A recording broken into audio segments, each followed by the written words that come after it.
सर्वदा योग तुझा घडावा, तुझे कारणी देव माझा पडावा. उपेशू नको गुणवंता अनंता, रघुनायका मागणे सियाता. जय जय रघुवीर समर्थ.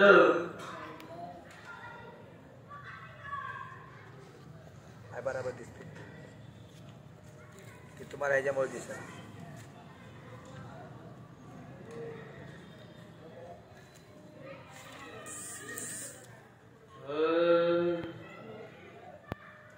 समशत्रुच्च मित्रच्च तथा मानोपमानायो, शीतोष्ण सुख दुःख केशु सम संग विवार्चित. अध्याय 12 18वा श्लोक.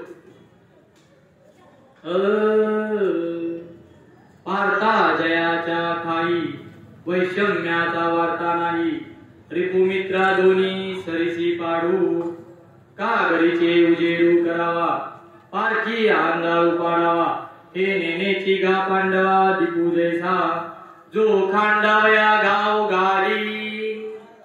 कालावणी जेने केली, दोघा एकाची सावली. वृक्ष जैसा अरिमित्री तैसा, अर्जुना जया भाव ऐसा.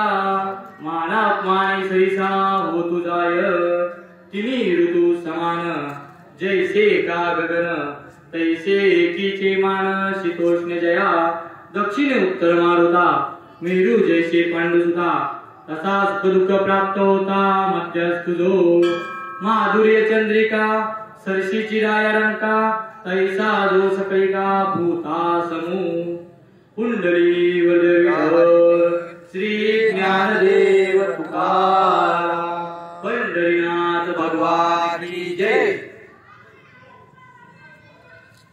समशत्रुच्च मित्रच्च तथा मानोपमानायो, शीतोष्ण सुख दुःख केशु सम संग विवार्चित. प्रस्तुत प्रवचनासाठी घेतलेला श्लोक अध्याय क्रमांक 12 आणि 18व्या श्लोकातील काही ओळी.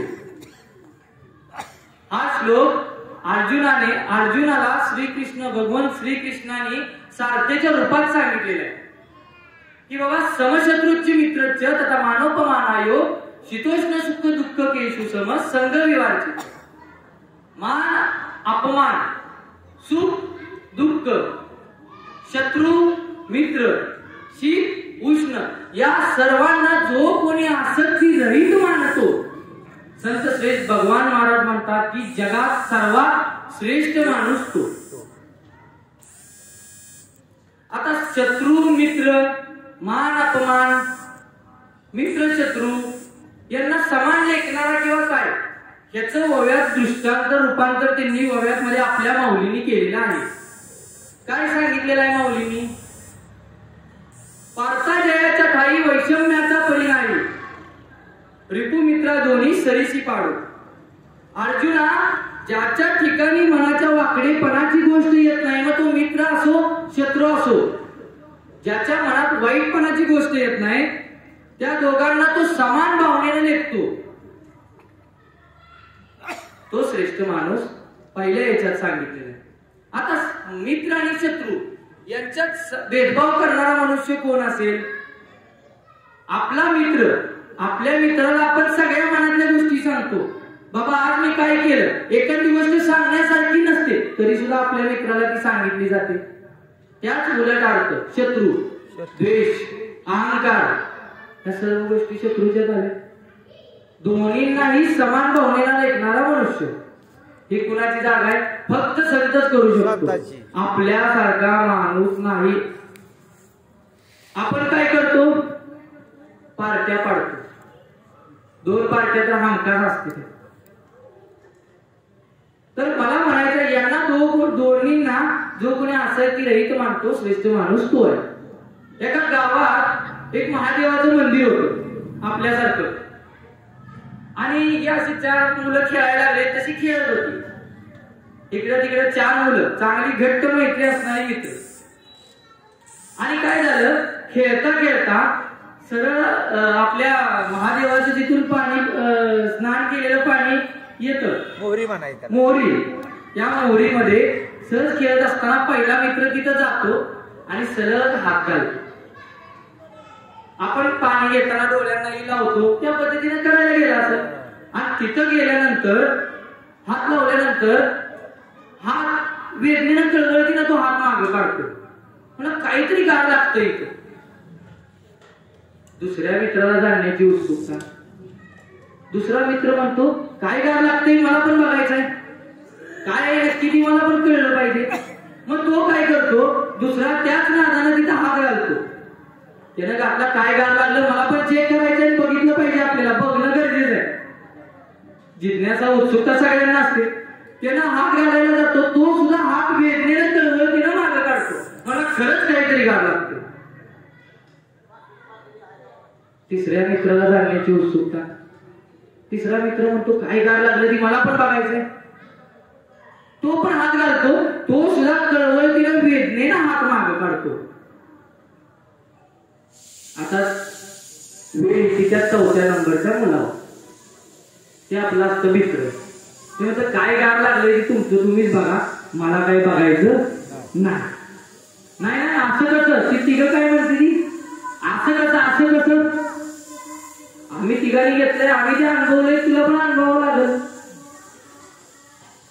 अनुभवावं लागल म्हटल्यानंतर ती तर मित्र त्यानं काय करायचं, नाही म्हणला काय लागायचं ते तुम्हाला लागू द्या, मला नाही बघायचं. शेवटी त्याला सगळ्यांनी मिळून हात धरून त्यात घालायला होते ती 3 मित्र. काय नाही तू पण बघितलंच पाहिजे म्हणून. आणि त्या ठिकाणी हात घातल्यानंतर तो 4 नंबरचा मुलगा सुद्धा हात कळवळतीनं वेदनेनं हात मागं काढतो आणि रडू लागतो.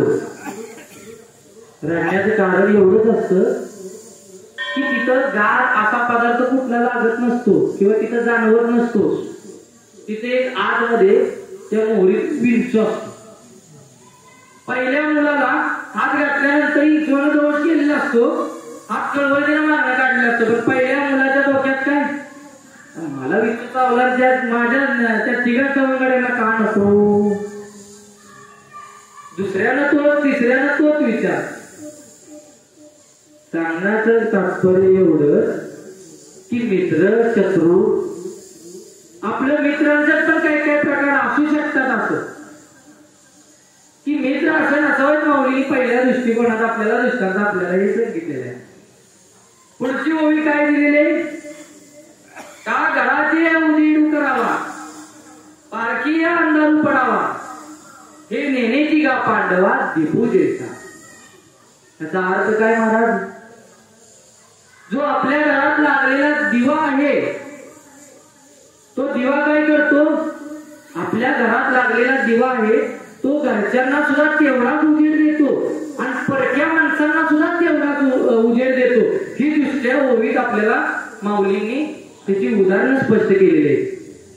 म्हणजे तो दिवा आपल्याला भेदभाव करतो का, की आपण घरच्यांना हे केलं पाहिजे, उजेड दिला पाहिजे, आणि ती परकी आपली नाहीये, त्यांना काही गरजच नाही द्यायची.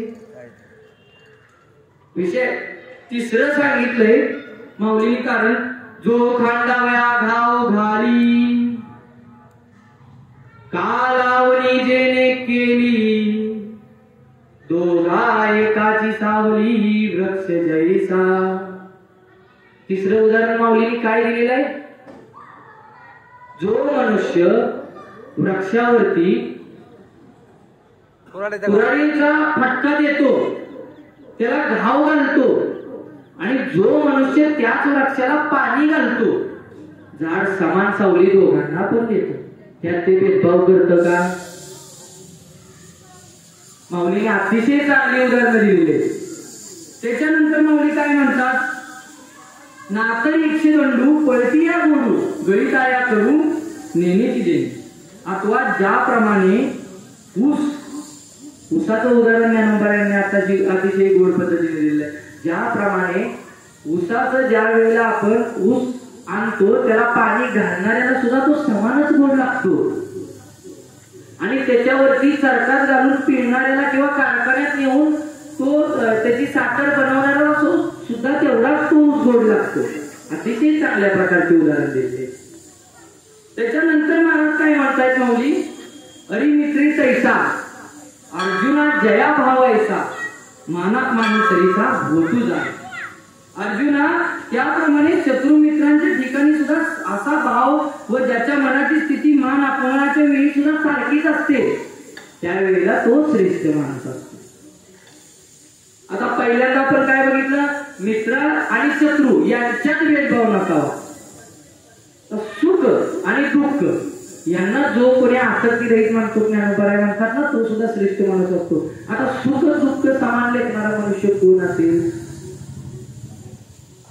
सुख मिळालं की आनंद प्राप्त झाल्यासारखं दाखवायचं आणि दुःख मिळालं की दुःखी कष्ट व्हायचं, दुःख झाल्याचं दाखवायचं, असं तो करत नाही.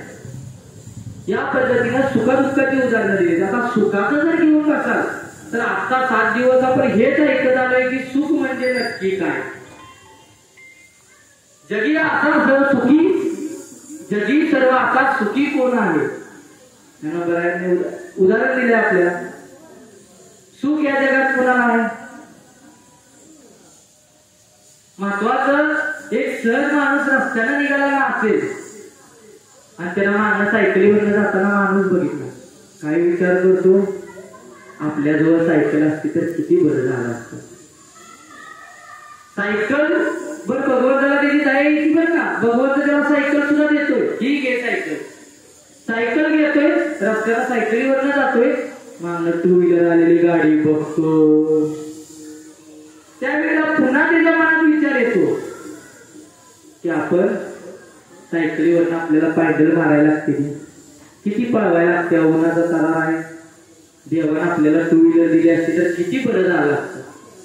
तरी त्याचं मन शांत आहे का? नाही. देवाला त्याची परत आहे इच्छा. तो काय करतोय, जाऊ दे आपलाच भक्त आहे ना, त्याला आपण 2 व्हीलर देऊया. 2 व्हीलर वरती बसला की निघाला की परत मागणं येणारी 4 व्हीलरकडे लक्ष जातंय. देवा अजून तुझं आपल्याला, अजून माझ्यावरती तुझं काय लक्ष नाही. देवाला पुन्हा जायचं, आपलाच भक्त आहे, काय करणार. परत देव त्याला काय देतोय, की कालांतरानं मनानं बदललंय. माणसानं फक्त सुखी समाधानी राहिलं पाहिजे. 4 वर्षापूर्वी माणूस होता काय, 2 वर्षानंतर त्याच्यात झालेली प्रगती काय आणि 4 वर्षानंतर होणारी प्रगती काय, फक्त ह्याला काय आहे, आपल्याला वाट बघावी लागणार आहे. मग त्याला देव 4 व्हीलर देतो. 4 व्हीलर करणं जाताना सुद्धा त्याचं लक्ष कोणाकडे जात आहे, गगनाकडे, आकाशाकडे जाताना तो हेलिकॉप्टरवरती नजर ठेवतोय. म्हणजे सांगण्याचं तात्पर्य एवढंच की सुखी कोणीही नाही. समशत्रूचे मित्र तथा मानोपमानायो शीतोष्ण सुख दुःख केशू सम संगविवाचित. मान अपमान सुख दुःख, शत्रू मित्र. आता शत्रू मित्र, मान अपमान, किंवा आपण हे बघितलं सुख दुःख. आता मान आणि अपमान हा काय प्रकार आहे? मान तर सगळ्यांना लागतो, अपमान झालेला कुणालाही सहन होत नाही. सहज एखाद्याला आपण जेवायच्या पंक्तीला बोलवलं नाही तरी सुद्धा आहे, त्यानं मला कुठं बोलवलंय, त्यानं मला कुठं सांगितलंय. आता पारायणाच्या जेवणाचा विचार करा. मी माझ्या मित्राला सहज म्हणलं, अरे चल की पंगत आहे, जेवण करून प्रसाद घेऊन, आणि मला कुठं सांगितलं. आणि तुला सांगायची गरज आहे, तो प्रसाद घ्यायला निघालाय का कुणाचं वास्तुशांतीला निघालाय का कुणाच्या लग्नाला निघालाय, मला बोलवलं नाही. म्हणजे मान आणि अपमान किती गोष्टी मनुष्य पाळतो. पण भगवान माऊली म्हणतात की संताच्या मनात तसली गोष्ट कधीच येत नाही. कायम तो जर बघायला गेला तर नम्रतेने वागणारा मनुष्य असतो, तोच माणूस संत असतो. म्हणून पदवी महाराजांनी काय दिल्या की तोच श्रेष्ठ माणूस आहे या भूतलावर. माणसाचा प्रकार आहे सात्विक मनुष्य. सात्विक पुत्र जसा आहे तसा सात्विक मनुष्य, तामसी मनुष्य, राजसी मनुष्य. आपली गणना कशामध्ये आहे? मान व अपमान काय आहे हे थोडक्यात एका दृष्टांताद्वारे तुम्हाला समजून सांगतो. संत तुकोबार आहे, एकदा सहज आपल्या भक्ती मार्गात विलीन होतो. विषय असा असतो, तर त्यावेळेला काय झालं, रस्त्यानं सहज, आता तुकाराम महाराज त्या काळी होते म्हणजे तिथं सुद्धा त्यांची चेष्टा, मत्सर, अहंकार, द्वेष करणारी माणसं होती. जिथं तिथं मिळतात. जो माणूस संत आहे त्याच्या पाठीमागे 4-2 माणसं असतातच. ज्यांना बरं वाटत नाही, ज्यांना द्वेष आहे, हा मग आपल्या पुढे नुसताच उड्या मारतोय, हा नुसता मोठीपणा करतोय. मग त्यावेळेला त्या गावात 4-2 माणसं होती. तर त्यातल्या एका माणसानं तुकोबरायांना काय म्हटलं, एका वेड्याला जवळ बोलवला आणि त्या वेड्याला जवळ बोलवून सांगितलं की तो जो माणूस दिसतोय, असं म्हणतात की त्या माणसाला रागच येत नाही. तर त्या माणसाला मी तुला काही पैशाची दिली असेल, काय बाबा हे तुला एवढे एवढे पैसे देतो, त्या माणसाला तो आपलं शिवीगाळ कर. त्याला फक्त राग येण्याचं फक्त गोष्ट त्याची हुडकून काढ, शोधून काढ. त्याला काय होतं, 4 पैसे मिळालं, एका नाचतं, पण चला काय नाही, पैसे मिळतात. मग तुकोबराय तिथून उठले आणि ते त्याच्या पद्धतीने मार्गाने निघाले. हा माणूस त्यांच्या पाठीमागे गेला. तुकाराम महाराजांचं आपलं काय देवाचं नामस्मरण चाललेलं, सरळ सरळ ते चाललेले पुढं. हा त्यांच्या पाठीमागे, हा माणूस शिवीगाळ करतोय, काय त्यांना उलट सुलट बोलतोय. तुकाराम महाराज त्यांच्याकडे फक्त हसत होते.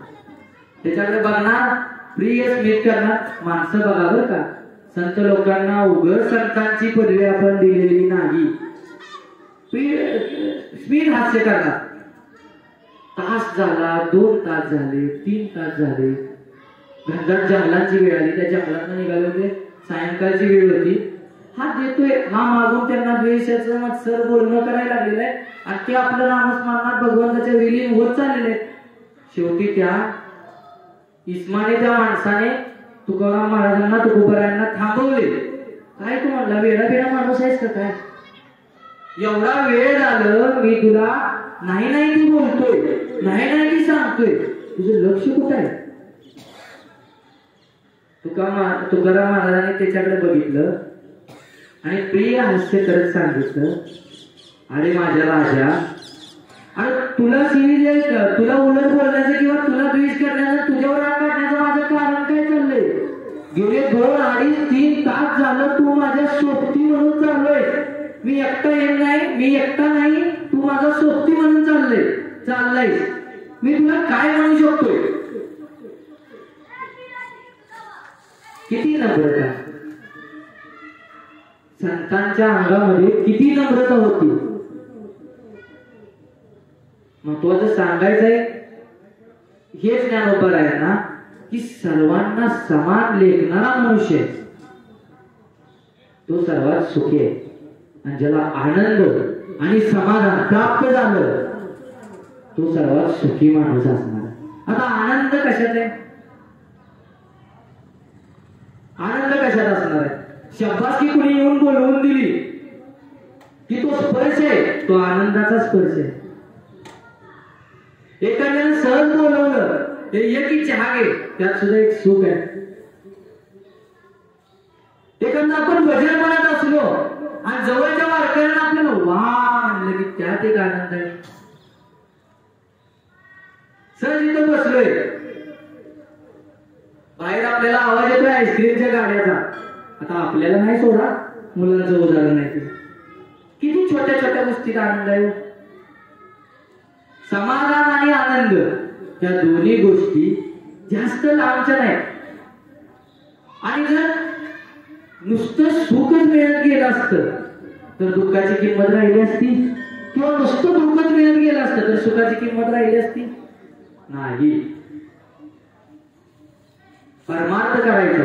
परमार्थ कसा करायचा, नामामध्ये विलीन होऊन परमार्थ करायचा. बरं, आता काही काही लोक म्हणतात आम्हाला तेवढा वेळ नसतो, हा तू कलेक्टरच असतोस. परमार्थ करा आणि भगवंतांनी सांगितलेलंच नाही, सांगा मी काय करू, सांगा मी काय करू, भक्ती करू का भक्ती करू का पोट भरू, भक्ती करू का पोट भरू, सांगा मी काय करू. अजून पुढे काय म्हणतात, भक्ती म्हणते चाल पुढे, भक्ती म्हणते, भक्ती काय म्हणत्या, चाल पुढे मी तुझ्या पाठीशी आहे. संसार म्हणतो ये इकडे, संसार काय म्हणतो इकडे. अपेक्षा कुणाच्या दिसत्या आणि चाल पुढे म्हणण्याची क्षमता कुणाच्या दिसत्या. पण मला पण तसं पण म्हणायचं नाही. मनुष्याने हा संसार करत करत परमार्थ केला पाहिजे, प्रॉब्लेम नाही. कारण भगवंताने एवढं सगळं विश्व तयार केले म्हणजे संसारच करण्यासाठी केले.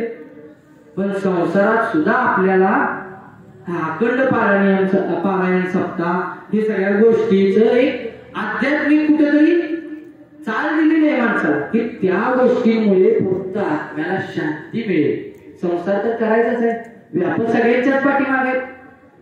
काही काही लोक म्हणतात आणि अध्यात्म काय करतोय, सगळं एक जग चाललंय विज्ञानामुळे चाललंय, वार काटा. मग मी त्याला काय म्हणतो, विज्ञानामुळे चाललंय. मग हे सगळं काय, हे सगळं कुणी तयार केलंय, मानवानं तयार केलंय. मानवाला कुणी तयार केलंय. मग पकड्यात जोर बसला, पुढे काय बोलायचं कळलं नाही. तर मानवाला कुणी तयार केलं म्हटल्यानंतर काय सांगणार. ही सगळी मशीन आहे आपल्या शरीराची. जेवल्यानंतर जेवायला आपल्याला एक गोल दिलेला आहे, आपल्याला ऐकायला कान दिलेला आहे, आपल्याला बोलायला सात्विक बोलाय, दोन्ही प्रकार आहेत, सात्विक तामसिक. कसं बोलायचं आपण ठरवायचं. हे बोलायला आपल्याला तोंड दिलेलं आहे, जीभ दिलेली आहे, डोळे दिलेले आहेत बघण्यासाठी, काय बघायचं आपण ठरवायचं. हे दिलेले ही जी रोबोट तयार केलाय तो कोणी तयार केलाय. म्हणजे जो कोणी म्हणतो ना अध्यात्म काय, देव काय, म्हणजे आई तामसी लोकांचे काही काही मनांच्या भावना आहेत की देव आहे, देव तुमच्या आमच्यात. हो मान्य, देव तुमच्या आमच्यात आहे. देव देवळात नसतो. अहो पण देव देवळात नसतो. तिथं गेल्यानंतर माथा टेकल्यानंतर जी एनर्जीची ऊर्जा आपल्याला मिळते ती महत्वाची आहे का नाही. मग हे विषय कुठे होतो आपण, हे जग कुणी तयार केले. त्या पृथ्वी तळावर पहिलं काय होतं, ज्या वेळेला इथं काहीच नव्हतं, एखादा ह्याची उत्क्रांती ज्यावेळी झालीच नव्हती, ही कसं विश्व तयार झालं सगळं. इथून सुरुवात, इथून जर तळात जाऊन अभ्यास करायचा म्हटल्यानंतर देवाची प्रचिती आपल्याला येणार. का हातीला का नाही करता आला आपल्याला, रोबोट तयार नाही करता आला, हा माईक नाही तयार करता आला. हे सगळं कुणी बनवलं, मानवानंच बनवलं ना. असा विषय. म्हणजे थोडक्यात सांगायचं म्हणजे सुख आणि दुःख या सर्वांना आसक्ती रहित मानणार. बरं, आपण आता पुढे जाऊया. बस आता ह्या विषयावरती आपण जरा थोडस लेट बोलू. पण आता काय म्हणू, आता विषय आपला चाललाय तो सुखाचा. सुख माणसाचं पूर्ण महत्वाची गोष्ट आहे. सुख असलं तर माणसाला सर्व गोष्टी आपल्याला करता येणार आहेत. माणूस ह्या जगतावरती ह्या कार्यक्रमात, ह्या सर्व वातावरणात, या पृथ्वीतला खुश राहणार आहे. म्हणजे सुख त्याला प्राप्त होईल तो. मग महाराज म्हणतात सुख कशात आहे, देवाची द्वारी उभा क्षणभरी ते मुक्तीचारी साधील्या. देवाच्या दारात जर क्षणभर जरी उभं राहिला तरी सुखाची प्रचिती तुम्हाला येणार आणि मुक्ती मिळाल्याचा तुम्हाला भास होणार. आता आम्ही काही लोक म्हणतात आम्ही तर कंपल्सरी देवळातच असतो, बघल तेव्हा आम्ही देवळात असतो, देवाच्या दारातच असतो, आमच्याकडे काय देव बघत नाही. पण त्या दृष्टीने तू बघ ना, तुझं निम्म लक्ष तुझ्या बाहेरच्या चपलीत असल्यानंतर कसं देव तुझ्यावर प्रसन्न होणार आहे. महत्वाचं सुखी व्हायचं असेल तर एक मार्ग आहे, तो मार्ग म्हणजे भक्ती मार्ग. 12वा अध्याय भक्ती योग सांगितलेला आहे ज्ञानोबा माऊलीने आपल्या. भक्ती कशा प्रकारची असावी, भक्तीचे किती प्रकार आहेत, ह्या सगळ्या भक्तीच्या गोष्टींबद्दल ज्ञानोबा यांनी 12व्या अध्यायाला आपल्याला सुरुवात केली.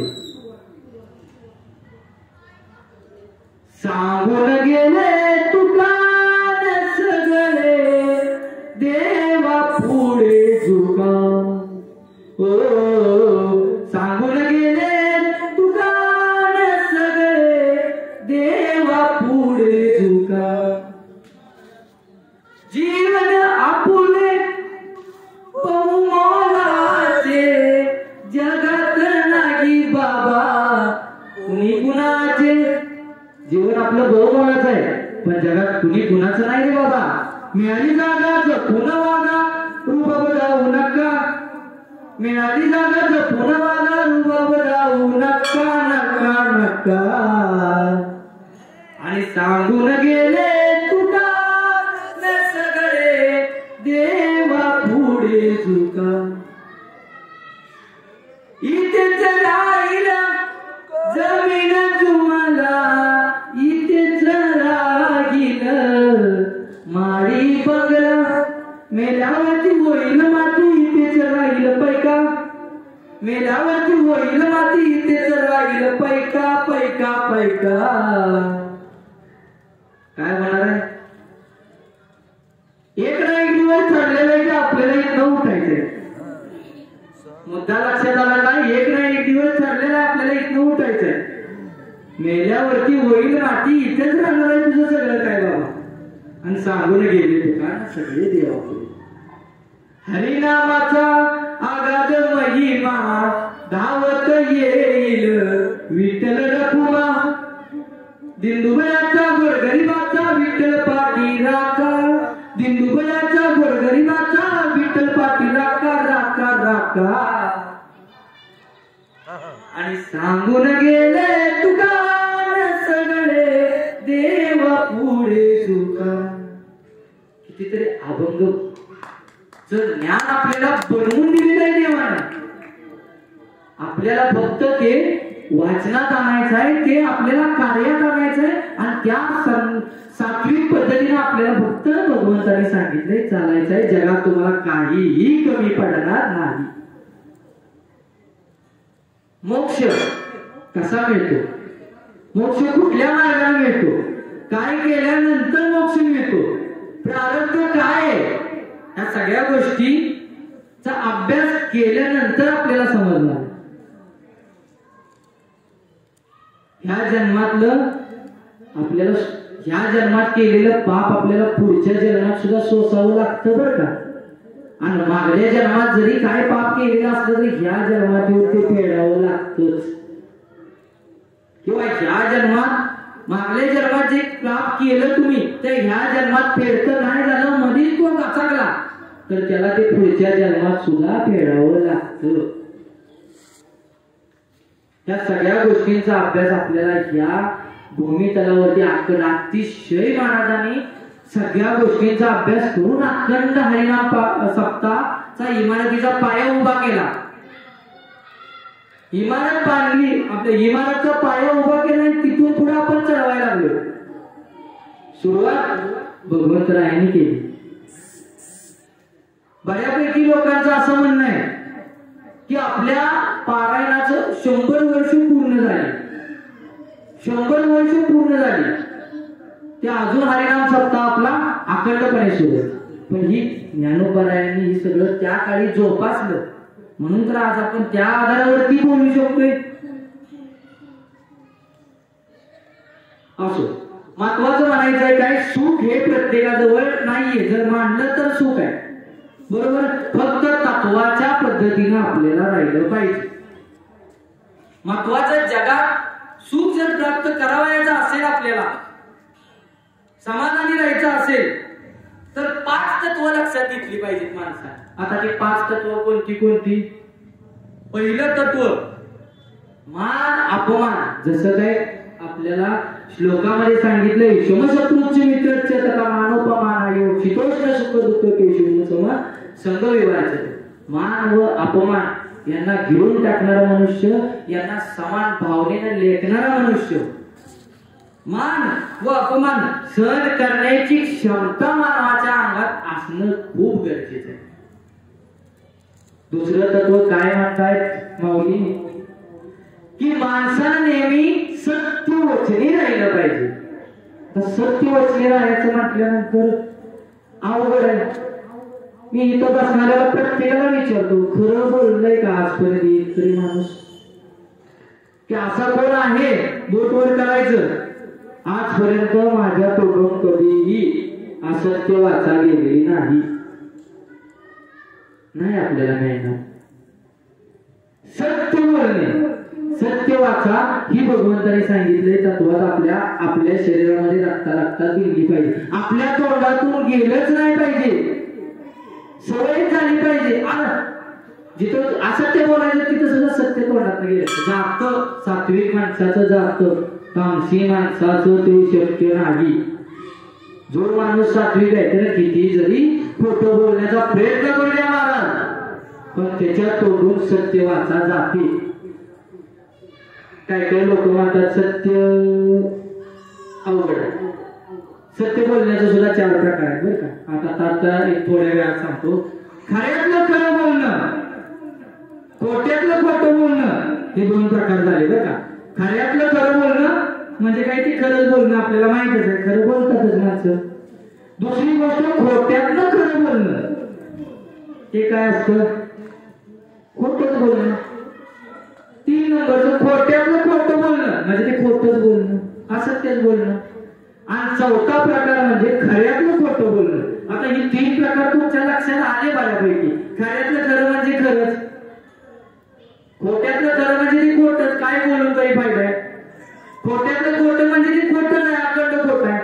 आता खऱ्यातलं खरं बोलणं मला वाटतं की हे खऱ्यातलं खरं बोलणं काय.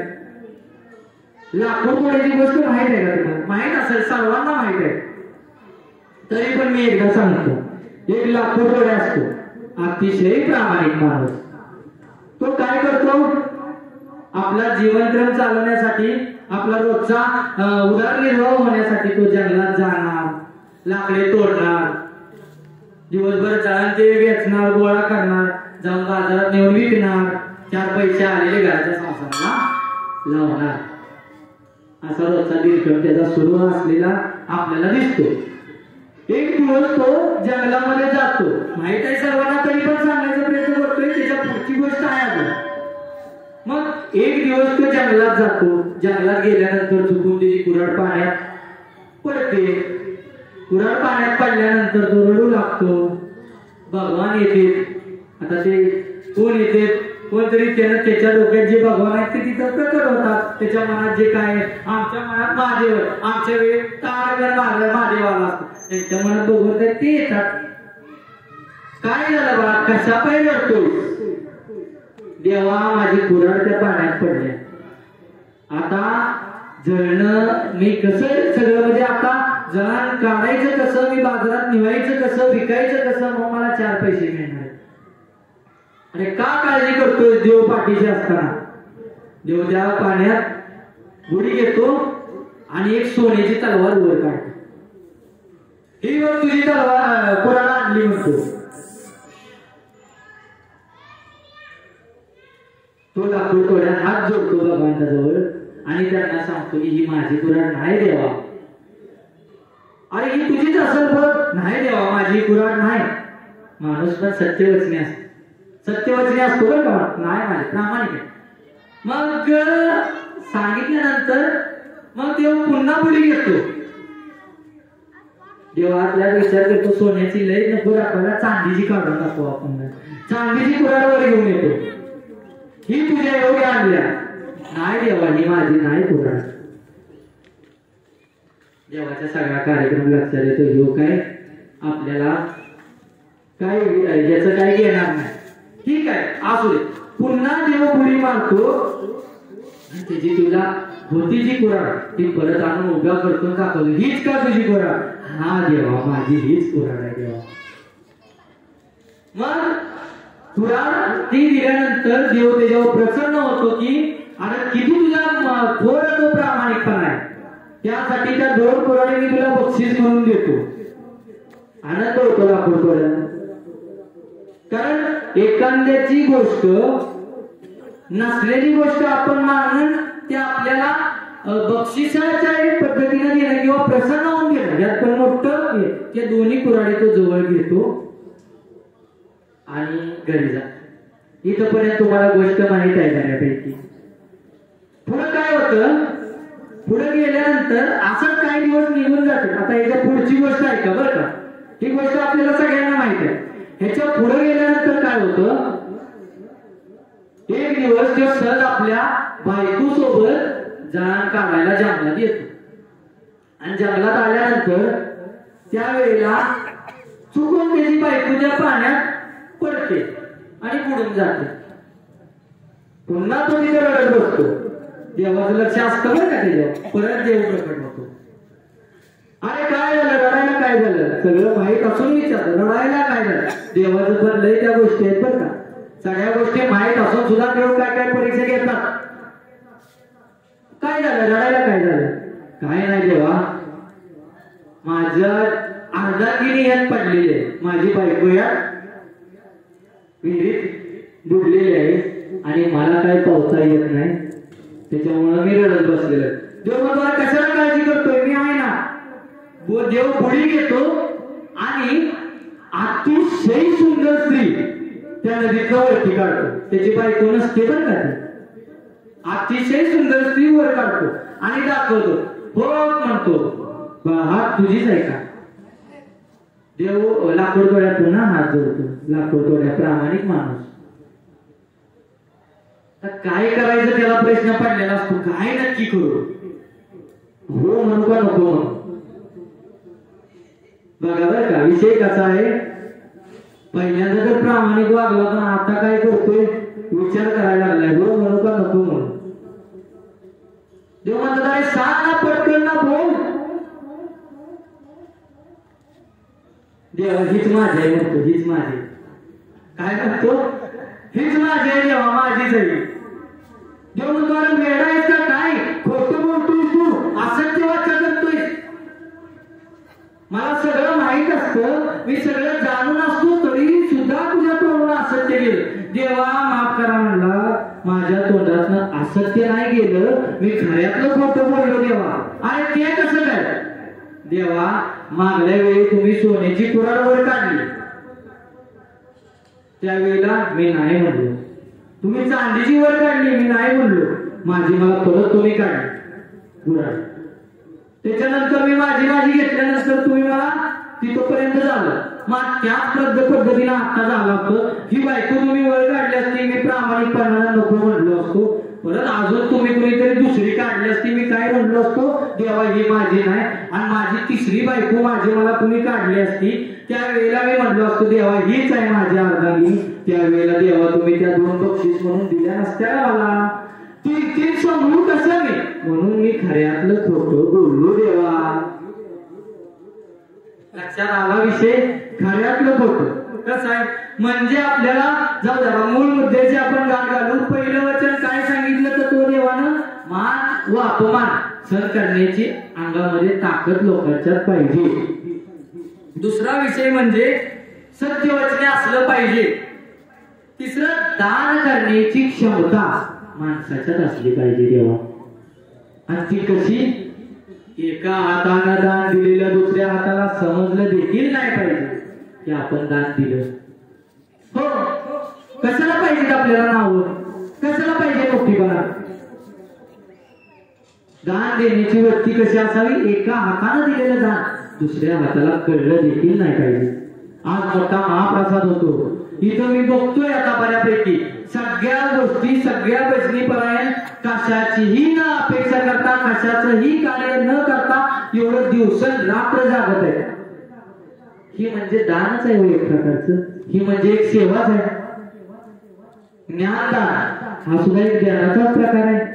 अन्नदान हा सुद्धा एक दानाचाच प्रकार आहे. महत्वाचं हे दान करण्याची क्षमता पाहिजे. त्यात सुद्धा आपल्याला 2 मनुष्य येतात बरं का महाराज. सात्विक मनुष्य, तामसी मनुष्य. सात्विक मनुष्य असा असतो दिवसभर त्याच्या तोंडाचा पट्टा सुरूच असतो, म्हणजे दिवसभर नुसतं तो ज्ञानच देत असतो. आणि जो तामसी माणूस असतो महाराज तो कुणाजवळ काही सांगत नाही, कुणाजवळ काही बोलत नाही, कुणाजवळ आपले जास्त विचार मांडत नाही. आणि जो मनुष्य देवा खळखळून सगळं सांगत जातो, ज्ञानोबा माऊली त्यांनाच म्हणतात श्रेष्ठ माणूस तोची. सुख कसं प्राप्त झालं पाहिजे? झालं आपण मान व अपमान सहन करण्याची क्षमता, सत्यवचने राहायला शिकलं पाहिजे, दान करण्याची इच्छा मनात असली पाहिजे. आता दान केलं कसं पाहिजे? एका गावात एक महादेवाचं मंदिर होते. 2 मिनिटात एवढा एक दृष्टांत देतो. एक दान देण्याची कशी वृत्ती असावी. एक महादेवाचं मंदिर एका गावात होतं आणि सगळ्या गावकऱ्यांनी मिळून ठरवलं की काय नाही, आता आपण महाशिवरात्री जवळ आल्या आणि आपण देवाला आपल्या अभिषेक मोठ्या प्रमाणाचा मोठ्या भव्य असा अभिषेक आपण घालायचा आहे. दोघे आधी पिटवण्यात की बाबा प्रत्येकाने महाशिवरात्रीच्या दिवशी देवाचा आपल्याला महादेवाचा अभिषेक घालायचा आहे आणि प्रत्येकाने आपल्या घरातलं दूध प्रत्येकाने आणून देवाच्या पुढे काईल ठेवलेले देवळापुढे त्या काईलमध्ये वाटावं. महाशिवरात्रीला त्याच दुधानं आपल्याला अभिषेक घालायचा आहे. दोघी पिटवून दिली गावात. एक जण संध्याकाळी बाजूला बसलेले असते. एक जण दुसऱ्याला म्हणतो का महाशिवरात्रीला देवाचा अभिषेक लय मोठा होणार आहे. हो होणार आहे की. आणि सगळ्यांना दूध पण घालायला सांगितले, त्या कायलमध्ये वाटायला सांगितले. हो हो बरोबर आहे. अरे मी काय म्हणत होतो, आपलं जे 5-5 लिटर म्हशीचं दूध जाणार आहे तिथं कायल भरून ठेवलेलं आहे. अख्ख्या गावाचं दूध त्या कायलमध्ये येऊन पडणार आहे. बरोबर. मग आपण काय करूया, सगळ्या गोष्टी आपण तिथं राहून बघून घेऊया, अभिषेक करूया, सगळ्या गोष्टी आपण तयारीला लागूया. म्हटलं चला ठीक आहे. दुसऱ्या म्हणजे आता महाशिवरात्रीच्या आदल्या दिवशी सगळा विषय झाला आणि ही दोघं त्या देवळात सेवा करण्यासाठी गेली. प्रत्येक जण रात्री माणूस आला, त्या कायलमध्ये दूध ओकून गेला, सगळे आली. दुसऱ्या दिवशी अभिषेकाची वेळ आली आणि वेळ आल्यानंतर ज्या वेळेला दुधाचा तो कायल उघडण्यात आला त्यावेळी बघतो तर काय कायलीमध्ये सगळं पाणीच पाणी. असं कसं झालं? कारण त्यावेळेला जो विचार ह्या दोघांनी केलेला होता, काय विचार केलेला, अरे ह्या सगळ्या गावाचं दूध असणार आहे, आपलं 2-4 लिटर पाणी गेलं म्हणून काय फरक पडतोय. म्हणजे ह्या दोघांनी जो विचार केला तो सगळ्या गावाने विचार केला. दान देण्याची क्षमता मुद्द्यावर आलं. परमार्थ करणं, संसार करणं, त्या संसारात किती घडामोडी होणं, परमार्थात कसं मन रमणं, ह्या सगळ्या गोष्टी आपल्याला इथं जाणवतात. आपल्याकडे वेळच नाही हो. आपण काय करतो, आपण काय बोलतो, ह्या पारायणात येऊन आपल्याला 4 गोष्टी ऐकायला मिळतात. आता 7 दिवस पारायणाचा सप्ताह बसलेला आहे. बऱ्यापैकी लोकांना सात्विक पद्धतीने जगता आलं. सात्विक पद्धतीने आपल्या शब्द कानावर गेलं नाही.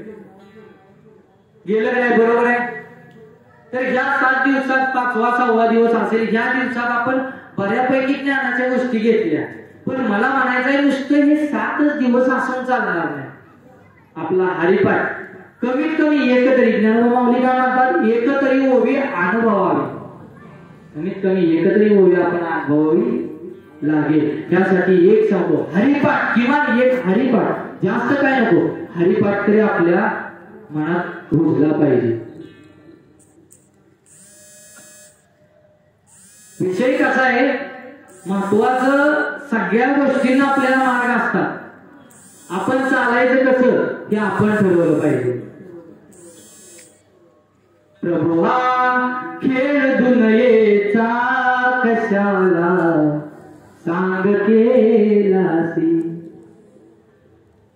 पहिला खातो तू रोटी न दुसरा खातो मीठ भाकरी आणि तिसरा रागे उपवासी कशाला सांग केलासी. पहिला काय खातोय, तुकडवाटी खातोय, दुसरा मीठ भाकर खाऊन आपला संसार चालवतोय आणि काय काय असे पण आहेत की तिसरा उपाशी झोपतोय. सांग केलासी पहिला राहतो माडीत न दुसरा राहतो झोपडीत आणि तिसरा ही देवनवासी कशाला सांग केलासी. बंगल्यात राहणारा सुद्धा आहे, झोपडीत राहणारा सुद्धा आहे आणि वनवासी फिरणारा सुद्धा आहे. तू का मन विठ्ठलासी सुखे देव सर्वासी आणि हेची मागणे आता कशाला सांग केलासी. तुकाराम महाराज लय भांडखोर होते बरं का तसं म्हणायला गेल्यानंतर. आपल्या सगळं नव्हते भांडत, मनुष्यांबरोबर लोकांसमोर नव्हते भांडत, ते डायरेक्ट वरच्या लेवल बरोबर भांडायचे. देवासाठी घेतो तेव्हा द्यावे, घ्यावे तेव्हा द्यावे असंच होणार. तो एक दिवस तर काय भांडले, अरे देवा म्हणले तू भगवंता जेव्हा भक्ताकडनं काहीतरी घेतोस तेव्हाच तू त्याने काहीतरी देतोस, तुझी पूजा कशाला करायला पाहिजे आम्ही. असं सुद्धा फक्त माया ती कुरवाडी माया असायची. एखादा आपल्या आई आपल्या मुलाला कशी गावते, हे तिकडे जाऊ नको नाही तर मारी, ती मनापासून सांगते का? तुझ्या मनात प्रेमानं आदर भावानं ती त्यांना सांग. तसंच तू गोबर आहे भगवंता संग सुद्धा बांधतात. घ्यावे तेव्हा द्यावे आईचा असंच ही उदार. आणि काय म्हणून देवा तुझी कृपा तुला आपुलिया हिता असे जो जाणता. काल कीर्तन अतिशय सुंदर झालं. कोणता आवाज बताओ? आपुलिया हिता असे जो जाणता, आपुलिया हिता असे जो जाणता धन्य माता पिता तया जेया होई कन्या पुत्र होती जे सात्विक तयाचा हारिक वाटे देवा. आपलं हित बघून जो कोणी आहे या पृथ्वी तलावर त्याचे आई वडील हे धन्य आहे. आणि ज्याच्या घरी मुलगी कन्या पुत्र जन्माला आलाय तयाचा देवाला हेवा वाटतो. गीता भागवत घरी दिसले म्हणा अखंड चिंतन विठोबाचे. तुका म्हणे मज घडो त्यांची सेवा. तुका म्हणे तरी माझ्या दैवा पार नाही. अखंड हरिनाम सप्ताह यात सगळं आध्यात्मिक नाम ह्या सगळ्या गोष्टींवरती आपल्याला सुख प्राप्त होणार आहे. नाम संकीर्तन वैष्णवांची जोडी पापे अनंत कोटी अनंत जन्माचे तप एक नाम सर्व मार्ग. महत्वाचं कसं आहे भगवंतांना एवढंच सांगायचं आहे. त्याच्या अगोदर श्रीकृष्णांना पण हे सांगायचं आहे श्लोकाच्या माध्यमातून.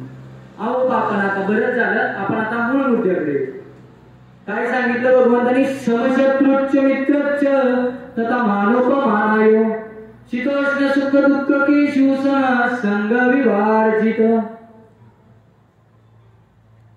मान सन्मान शीत उष्ण सुख दुःख यांना जो कोणी आसक्ती रहित मानतो संत श्री ज्ञानोबराय म्हणतात की तोच श्रेष्ठ माणूस आहे. हा उद्देश अर्जुनाला श्रीकृष्णाने केला. बरोबर आहे.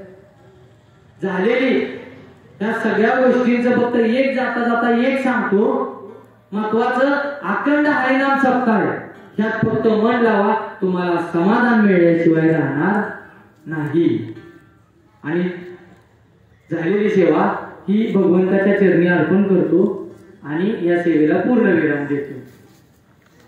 कुंडली विठ्ठल श्री ज्ञानदेव तुकाराम पंढरीनाथ भगवान की जय. असायदान करू डोळे झाकून आणि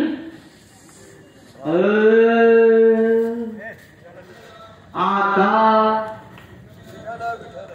विठ्ठल विठ्ठल विठ्ठल विठ्ठल विठ्ठल विठ्ठल विठ्ठल विठ्ठल विठ्ठल विठ्ठल विठ्ठल विठ्ठल कुंडली विठ्ठल ज्ञानदेव तुकाराम पंढरीनाथ भगवान की जय. आता विश्वास मचे देवे तेने वाद्यज्ञ शावे तो शोनी मद द्यावे कसाय दान हे जे कळांची व्यंकटी सांडो तया सत्कर्मी रची वाढो भूता परस्परे पडो मैत्र जीवांचे दुरितांचे तिमिर जाओ विश्वर स्वधर्मे सूर्य पावो जो जे वांछिल तो ते लावो प्राणी जात वर्ष सकळ मंडळी ईश्वर निष्ठांची मांडी आळी अनवर्त मंडळी भेट तो होता चला कल्पतरूचे आरव चैतना चिंतामणीचे गाव बोलतेचे अर्णव पियुषांचे चंद्रमेचे अलांछन मार्कंडचे तापहीन जे सर्वाणी सदा सज्जन सोय रे होतु किंबहुना सर्व सुखी पूर्ण होई ती लोकी भजे द्वारी तुर्की आकंठित आणि ग्रांतोपजीवे विशेषी लोके दुष्टादुष्ट विजयी व्हावे जी एकमळे विश्वेश्वराओ आओ इलरान पसाओ एने वैज्ञान देवो सुखिया झाला एने वैज्ञान देवो सुखिया झाला एने वैज्ञान देवो सुखिया झाला पुंडली श्री ज्ञानदेव